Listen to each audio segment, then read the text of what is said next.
Il y a des moments dans la vie où nous nous sentons cachés, invisibles, presque oubliés. Des saisons où la peur et les échecs nous poussent à rétrécir, à taire nos rêves et à nous contenter de survivre. Mais aujourd'hui, j'ai une bonne nouvelle pour toi. Dieu ne t'a pas créé pour vivre dans l'ombre. Ta saison de cachette touche à sa fin. C'est le moment de te lever, de briller et de marcher dans la lumière qu'il a préparée pour toi. Prépare ton cœur, car ce message pourrait bien transformer ta manière d'avancer. La saison de cachette est terminée. Il arrive, dans la vie, des saisons où nous nous sentons obligés de nous cacher. Pas parce que nous n'avons pas de valeur, mais parce que les coups de la vie, le rejet ou les échecs nous poussent à réduire notre lumière. Beaucoup choisissent le silence, la discrétion ou une existence en retrait pour éviter de nouvelles blessures. Pourtant, il est important de comprendre que ces moments ne sont pas une condamnation, mais une étape préparatoire. Comme une graine plantée dans la terre, il y a un temps d'enracinement dans l'ombre avant que la tige n'apparaisse à la lumière. Mais une graine n'est pas faite pour rester enterrée pour toujours. Dieu utilise les périodes cachées pour nous fortifier, nous protéger et nous préparer à la mission qu'il a placée en nous. Cependant, lorsque le moment de sortir arrive, rester dissimulé devient une prison plutôt qu'un abri. Le sol qui nous protégeait finit par nous étouffer, et l'ombre qui nous couvrait devient un fardeau. C'est le signe que la saison a changé. Ce que tu as traversé n'était pas destiné à te détruire, mais à te préparer. Aujourd'hui, Dieu t'appelle à te lever. Ce n'est plus le temps de rester derrière les excuses, ni de t'enfermer dans la peur. Ce qui semblait être une cachette était en réalité une salle d'attente pour ton prochain chapitre.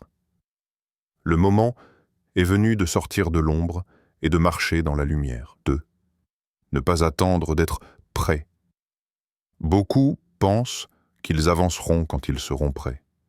Mais la vérité, c'est que prêt n'arrive jamais vraiment. Attendre la perfection est une façon subtile de retarder l'obéissance. Si l'on s'arrête à nos manques, à nos tremblements ou à nos doutes, on ne fera jamais le premier pas. Pourtant, c'est précisément au milieu de notre fragilité que Dieu se glorifie. Regarde Abraham. Il a quitté son pays sans savoir où il allait, simplement parce que Dieu lui avait dit d'avancer. La foi n'attend pas que toutes les pièces du puzzle soient réunies. Elle se manifeste dans l'obéissance immédiate, même si les jambes tremblent. Ne pas se sentir prêt ne signifie pas que tu es disqualifié. C'est même souvent le signe que tu ne comptes plus sur tes propres forces, mais sur Dieu. Ce qu'il a commencé en toi, il a l'intention de l'achever. Alors, cesse de remettre à demain ce que Dieu a placé sur ton cœur aujourd'hui. Le moment parfait n'existe pas, mais le Dieu parfait t'appelle maintenant. 3. Faire les premiers pas concrets. Sortir de la cachette n'est pas qu'une idée spirituelle. C'est une action pratique. Avancer vers ta destinée commence par des gestes simples mais puissants. Trop souvent, nous attendons que Dieu fasse apparaître toutes les ressources avant de bouger. Pourtant, dans le royaume, l'obéissance précède la provision. Imagine des lampes à capteur de mouvement. Elles ne s'allument que lorsque tu avances. Tant que tu restes immobile, tout demeure dans l'obscurité. Mais dès que tu oses faire un pas, même petit, la lumière se déclenche et le chemin devient visible. Il en est de même avec Dieu. Il attend ton premier mouvement pour libérer ce dont tu as besoin. Peut-être que ton premier pas est d'envoyer ce mail que tu repousses depuis longtemps, de commencer ce projet que tu as laissé en plan, ou encore de te présenter à cette opportunité que tu as évitée par peur d'échouer. Peu importe la taille du pas, ce qui compte, c'est de ne plus rester figé. Ces actions concrètes sont des actes de guerre contre la peur et l'inertie. Elles brisent le cycle de l'attente éternelle et ouvrent la voie vers la progression. Dieu honore le courage, même minuscule, parce que c'est dans ce premier geste que se cache le déclencheur de ton avancement. Alors, lève-toi et fais ce pas aujourd'hui. 4. Changer son langage et sa manière de penser. Nos mots sont des semences. Ils façonnent l'atmosphère autour de nous et préparent la trajectoire de notre avenir. Beaucoup de gens restent bloqués dans leur passé parce que leurs lèvres répètent sans cesse la douleur, l'échec et la peur. Or, Dieu nous appelle à transformer notre langage pour qu'il soit aligné avec ses promesses. La Bible dit que la vie et la mort sont au pouvoir de la langue. Proverbe 18, 21. Autrement dit, chaque phrase prononcée est soit une porte ouverte vers la bénédiction, soit une chaîne qui nous enferme davantage. Changer son langage ne signifie pas faire du positivisme superficiel. Ce n'est pas se convaincre soi-même que tout ira bien, sans fondement. C'est plutôt choisir de déclarer ce que Dieu dit déjà. Quand tu remplaces « je ne suis pas prêt » par « Dieu me rend capable », tu ne fais pas que parler différemment, tu déplaces ton esprit dans le domaine de la foi. Quand tu remplaces « et si j'échoue » par « et si Dieu se manifeste », tu proclames que ton avenir dépend plus de sa puissance que de tes limites. Les grandes percées spirituelles commencent par des paroles de foi. Josué a reçu cette instruction. Que ce livre de la loi ne s'éloigne point de ta bouche. Médite-le jour et nuit. Josué 1-8. Son succès dépendait non seulement de croire en la parole de Dieu, mais aussi de l'exprimer. Tes mots doivent correspondre à ton appel, pas à ta douleur.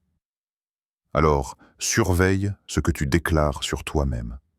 Refuse de nourrir ton atmosphère de discours d'échec. Commence chaque journée en proclamant les vérités de Dieu. Tu es aimé, choisi, équipé et envoyé. Ton langage devient alors l'instrument qui aligne ta destinée sur le plan divin. 5. Reprendre possession du territoire perdu. Dieu ne veut pas seulement que tu avances vers de nouveaux horizons, il désire aussi que tu reprennes ce que la peur, l'échec ou les circonstances ont volé. Dans Deutéronome 11, 24, il est écrit « Tout lieu que foulera la plante de votre pied sera à vous ». Ce verset n'est pas seulement une promesse géographique, mais une réalité spirituelle. Là où tu avais échoué autrefois, tu es appelé à revenir avec une nouvelle posture. Peut-être que tu as quitté une relation, un travail ou une opportunité parce que tu ne te sentais pas à la hauteur. Peut-être que tu t'es éloigné d'un rêve que Dieu avait mis dans ton cœur. Aujourd'hui, il t'appelle à revenir non pour prouver quelque chose aux autres, mais pour faire une déclaration spirituelle. Tu n'es plus esclave de la peur qui régnait en toi. Reprendre le territoire perdu, c'est aussi réinvestir tes propres pensées. L'ennemi aime s'installer dans les zones de nos traumatismes, nos regrets et nos souvenirs douloureux. Mais lorsque tu reviens avec foi dans ces mêmes espaces, tu brises son autorité. Par exemple, si tu avais peur de parler en public, ose à nouveau prendre la parole. Si tu avais peur d'échouer dans les affaires, reprends une initiative. Chaque acte devient un acte de récupération. Ce n'est pas une simple revanche humaine, c'est une guerre spirituelle. Car en reprenant les lieux de ta vie où tu avais reculé, tu déclares « Ici, c'est Dieu qui règne ». 6. Accepter la douleur de la croissance. Toute progression véritable demande un prix. Entrer dans une nouvelle saison, ce n'est pas seulement célébrer des victoires, c'est aussi accepter de sortir de sa zone de confort. La croissance implique des ajustements, des sacrifices et parfois des larmes. Mais ces douleurs ne sont pas là pour te briser, elles servent à élargir ta capacité. Jésus a dit à ses disciples, après la résurrection, de jeter leur filet du côté droit de la barque. Même lac, même bateau, même filet, mais une nouvelle approche. Cela illustre que Dieu ne change pas toujours nos circonstances, mais il nous demande de modifier nos méthodes. Peut-être que tu n'auras pas besoin d'abandonner tout ce que tu fais, mais tu devras changer ta manière de prier, de travailler, d'aimer ou de te discipliner. Et ce changement fait mal, car il demande de renoncer à ce qui est familier. Mais ce qui est familier n'est pas toujours ce qui est bon. Souvent, le confort est en réalité une prison. Dieu veut t'emmener plus loin, mais cela exige de supporter une tension, comme un muscle qui se développe uniquement sous résistance. Alors, n'interprète pas mal la douleur de la croissance. Si tu pleures, ce n'est pas parce que Dieu t'abandonne, mais parce qu'il t'étire. Et dans cet étirement se trouve la preuve que tu avances vers ta pleine stature. 7. Protéger son atmosphère. Ton environnement spirituel détermine la force de ta foi. Il est impossible de grandir en restant entouré de voix négatives, de distractions constantes et de relations qui sapent ton énergie. Jésus lui-même a montré l'exemple. Lorsqu'il entra dans la chambre d'une petite fille déclarée morte, les gens se mirent à rire de lui. Que fit-il? Il les fit sortir. Marc 5,40. Avant de manifester la puissance de résurrection, il a protégé l'atmosphère. Tu dois apprendre à faire de même. Cela peut sembler dur, mais il faut parfois fermer la porte à certaines influences. La musique que tu écoutes, les conversations auxquelles tu participes, les contenus que tu consommes façonnent ton esprit. Si ton atmosphère est saturée de peur, de moquerie ou de doute, ta foi s'éteindra peu à peu. Protéger son atmosphère ne veut pas dire vivre isolé, mais être intentionnel dans ses choix. Choisis de t'entourer de voix qui nourrissent ta foi. Entretiens des amitiés qui t'encouragent à aller plus loin. Crée un espace intérieur où la présence de Dieu est honorée. Ton environnement peut soit amplifier la voix de Dieu, soit l'étouffer. Alors veille sur ton atmosphère comme sur un trésor, car c'est le sol où germera ton avancée. 8. Comprendre la résistance comme signe de progrès. Beaucoup interprètent la résistance comme une preuve qu'ils se trompent de chemin. Ils pensent que si les choses sont difficiles, c'est que Dieu ne les a pas envoyées là. Pourtant, dans le monde spirituel, la résistance est souvent la confirmation que tu es exactement là où tu dois être. Paul disait « Une porte grande et efficace m'est ouverte, et il y a beaucoup d'adversaires. » 1 Corinthiens 16, 9. L'opposition accompagne toujours l'opportunité. Quand tu avances vers ton appel, l'ennemi prend conscience que tu représentes une menace. Les attaques spirituelles, les doutes soudains, les tensions relationnelles ou les obstacles financiers sont souvent des tentatives pour te décourager. Mais plutôt que de les voir comme des signes d'échec, tu dois les interpréter comme des preuves de ton avancement. Si tu n'étais pas en mouvement, tu ne dérangerais personne.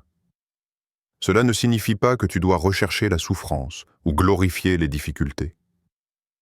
Mais tu dois comprendre que la résistance est une partie normale du processus. Tout comme un avion doit faire face à la force du vent pour décoller, ta foi doit parfois se confronter à une opposition pour s'élever. Le danger, c'est de céder trop tôt. Beaucoup abandonnent à la première difficulté sans réaliser qu'ils étaient à 2 pas de leur percée. Si Dieu t'a appelé, il est fidèle pour t'équiper. Alors ne te laisse pas intimider par la résistance. Tiens ferme, avance et rappelle-toi que celui qui est en toi est plus grand que celui qui est contre toi. 9. Vivre comme si on était déjà arrivé. La foi ne se contente pas d'espérer, elle agit comme si la promesse était déjà accomplie. Colossiens 3, 2 dit « Affectionnez-vous aux choses d'en haut et non à celles qui sont sur la terre. Cela signifie que ton imagination et ton attitude doivent déjà habiter l'avenir que Dieu a préparé pour toi. Si Dieu t'a appelé à être un leader, commence à penser et parler comme tel dès maintenant. Si tu es destiné à être un mentor, agit déjà comme une source d'encouragement autour de toi. Tu n'attends pas que les circonstances valident ton appel, tu te comportes en accord avec ce que Dieu a dit de toi. Cette posture mentale est puissante, car elle attire les opportunités alignées avec ton identité. Quand tu décides de marcher comme la personne que tu es en Christ, l'Esprit commence à arranger les rencontres, les connexions et les ressources nécessaires. Tu n'imites pas une version irréaliste de toi-même, tu entres simplement dans la réalité que Dieu a déjà décrétée. Ce principe s'applique même dans les petites choses. Parle comme celui que tu es en train de devenir. Prie comme celui qui est déjà établi. Vis avec la dignité de quelqu'un qui sait qu'il est envoyé. Car l'avenir que Dieu a prévu n'est pas une destination lointaine. C'est une identité à endosser dès maintenant. 10. Rester dans l'intimité avec Dieu. Il est impossible de soutenir une vie d'avancée sans entretenir une relation constante avec Dieu. Beaucoup s'appuient sur l'adrénaline des grands moments spirituels, comme un culte du dimanche ou une conférence. Mais la véritable force se construit dans l'intimité quotidienne. David disait « Je garde constamment mes yeux sur le Seigneur. Quand il est à ma droite, je ne chancelle pas. » Psaume 16, verset 8. Ton secret le plus puissant ne se trouve pas dans la scène publique, mais dans ta chambre fermée. C'est là que tu reçois la direction, la paix et l'assurance nécessaires pour affronter les défis.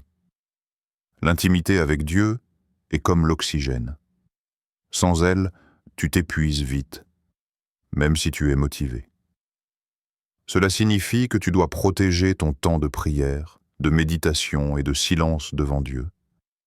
Ce n'est pas une obligation religieuse, mais un besoin vital. Dans un monde saturé de distractions, ton lieu secret devient ton sanctuaire. Lorsque tu es enraciné dans la présence de Dieu, tu avances non par ta propre énergie, mais par sa puissance. En public, tu peux marcher avec assurance. En privé, tu marches dans la soumission. Les deux sont indispensables pour tenir sur la durée. Car ton appel n'est pas un sprint, mais une course de fond qui demande une connexion constante à la source de vie. 11. Avancer par petits pas constants. Nous pensons souvent que l'avancée spirituelle doit se manifester par de grands gestes. Écrire un livre, lancer une entreprise, parler devant des milliers. Mais dans le royaume, la progression se construit souvent par de petites obéissances répétées. Zacharie 4,10 dit « Ne méprisez pas les petits commencements, car le Seigneur se réjouit de voir le travail commencer. » Chaque petit pas compte. Écrire un paragraphe, envoyer un message d'encouragement, commencer une habitude de prière de 5 minutes, ce sont des mouvements qui paraissent insignifiants, mais qui construisent un élan. La stagnation naît souvent de l'attente d'un grand moment qui n'arrive jamais. Mais la fidélité dans les petites choses ouvre les portes des grandes. Dieu n'attend pas de toi des exploits immédiats, il attend ta constance. Il sait que la persévérance dans les détails façonne le caractère nécessaire pour porter de grandes responsabilités. Un petit pas chaque jour vaut mieux qu'un grand bond jamais accompli. Alors, n'attends pas d'avoir un plan parfait. Fais ce que tu peux aujourd'hui avec ce que tu as. Envoie ce mail, fais ce coup de téléphone, note cette idée. Ces gestes ne sont pas inutiles. Ils sont les briques avec lesquelles Dieu bâtit ton futur. 12. L'avancée comme style de vie. Beaucoup pensent que l'avancée est une saison ponctuelle, un moment de percée qui arrive une fois dans la vie. Mais en réalité, l'avancée est un style de vie. Paul écrivait « Oubliant ce qui est en arrière et me portant vers ce qui est en avant, je cours vers le but. » Philippiens 3, 13, 14. Avancer, ce n'est pas juste franchir une étape, c'est adopter un rythme permanent de croissance en Christ. Cela signifie que chaque saison de ta vie comporte une invitation à aller plus loin. Tu ne peux pas te contenter de vivre sur une ancienne victoire. L'appel de Dieu est progressif. Chaque pas ouvre une nouvelle dimension. Chaque victoire prépare la suivante. L'avancée comme style de vie demande une mentalité de renouvellement constant. Cela veut dire apprendre, évoluer, abandonner certaines habitudes, en adopter de nouvelles. Tu ne peux pas rester figé, car la vie en Christ est dynamique. Ce style de vie change aussi ta perspective sur l'avenir. Au lieu de voir l'avancée comme un objectif ponctuel à atteindre, tu la vois comme un chemin que tu ne cesses de parcourir. Et dans ce chemin, tu n'es jamais seul. Dieu marche devant toi, à côté de toi et derrière toi. Ainsi, l'avancée n'est pas un événement unique, mais le rythme de toute une vie. Se lever chaque jour, prendre un pas de plus et marcher avec l'assurance que celui qui a commencé en toi, son œuvre l'amènera à son accomplissement. Aujourd'hui, tu as compris une chose essentielle. Ton temps de cachette est terminé. Dieu t'appelle à sortir de l'ombre, à marcher dans la lumière et à avancer pas à pas vers la destinée qu'il a préparée pour toi. Peu importe tes échecs passés, tes doutes ou la résistance que tu rencontres. Chacun de tes pas est une victoire spirituelle. L'avancée n'est pas seulement une saison, c'est un style de vie. Et chaque jour est une nouvelle opportunité de déclarer « Je vais plus loin, car Dieu est avec moi ». Alors, si ce message a parlé à ton cœur, je t'invite à t'abonner à cette chaîne. Ici, tu trouveras régulièrement des encouragements, des enseignements et des prières pour t'aider à marcher dans ton appel. Active aussi la cloche de notification pour ne rien manquer. Ensemble, avançons dans la foi et proclamons « Notre saison d'avancée a commencé ».